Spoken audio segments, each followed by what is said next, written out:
کہ تاکہ وہ جو پیغام ہے کہ پی ٹی آئی کے صدر کی گرفتاری کا سے متعلق جو پیغام ہے وہ یہ ہے کہ قانون اپنی حرکت میں آ چکا ہے، 9 مئی کے واقعات پر کوئی کمپرومائز نہیں ہوگا، چاہے وہ چودھری پرویز لائی صاحب جیسی بڑی شخصیت ہی کیوں نہ ہو۔ لیکن اب یہ دیکھنا ہے کہ کیا وہ جیل میں جانے کے بعد یا کسٹڈی میں رہنے کے بعد کیا وہ چودھری شجاعت حسین والی پارٹی کو جوائن کرتے ہیں،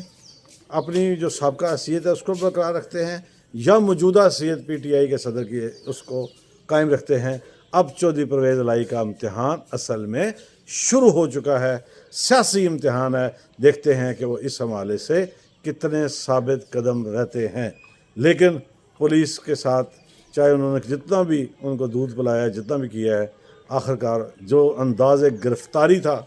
وہ جب میرے کبوتر نے مجھے آ کے بتایا، پھر کچھ جگہ پہ دیکھا بھی گیا، وہ انتہائی شرمناک اور دردناک، خوفناک، اور اس کو کون سا ناک نہ کہا جائے کہ وہ ہے کہ آپ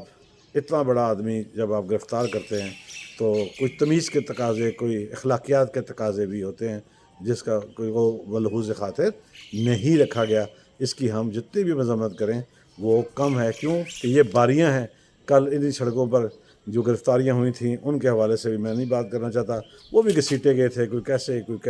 کوئی کھینچ کر، کوئی تیز چلا کر، کوئی پیچھے سے مکہ مار کر، اور کوئی بازو مروڑ کر، تو یہ چیزیں تو پھر گرفتاری میں ہوتی ہیں۔ تو یہ ایک بڑی گرفتاری نے پنجاب کی سیاست بلکہ پاکستان کی سیاست میں خاصی ہلچل مچا دی ہے۔ کبوتر نے بتایا کہ کل جو ایک واقعہ پیش آیا، میں نے اس کی پوری تحقیق کی، میں نے اس کو فوری طور پر وی لاگ میں اس لیے شامل نہیں کیا تھا کہ میں اس کے بیک گراؤنڈ میں جانا چاہتا تھا۔ وہ یہ تھا کہ کل میرے کبوتر نے دعویٰ کیا ہے کہ سابق وزیر اعظم آزاد کشمیر سردار تنویر الیاس نے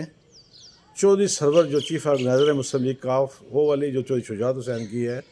ان کے ساتھ اسلام آباد میں طویل ترین مذاکرات کیے، تمام معاملات طے ہوئے، عہدے تک طے ہو گئے، سارے معاملات طے ہونے کے بعد پھر یہ دونوں اشخاص خصوصی طور پر یہاں سے اسلام آباد سے لاہور روانہ ہوئے۔ لاہور انہوں نے چودھری شجاعت حسین سے ایک طویل ترین ملاقات کی، اور میرے کبوتر کا دعویٰ ہے کہ اس میں ملاقات میں چودھری وجاہت حسین، چودھری سالک حسین، چودھری شجاعت حسین، چودھری سرور اور سردار تنویر الیاس اور سردار تنویر الیاس کے بیٹے، یہ 6 بندے جو تھے اس ساری گفتگو میں شامل رہے، ساری بات چیت طے ہو گئی۔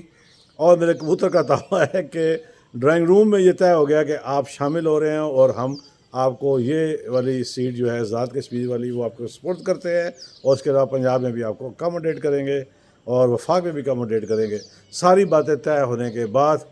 جب سردار تنویر الیاس صاحب چودھری سرور کے سامنے جب باہر آئے اور انہوں نے جب میڈیا ٹاک شروع کی تو سب حیران رہ گئے کہ انہوں نے شمولیت کے حوالے سے صاف انکار کر دیا، اور چودھری سرور ان کی طرف منہ دیکھتے رہ گئے۔ تو اب آپ سمجھدار ہیں۔ اگرچہ مجھے ایک بات جو بڑی اچھی لگی مسلم لیگ نون کی، کہ کل کا جو ایک انٹرویو تھا وفاقی وزیر خزانہ اسحاق ڈار صاحب کا،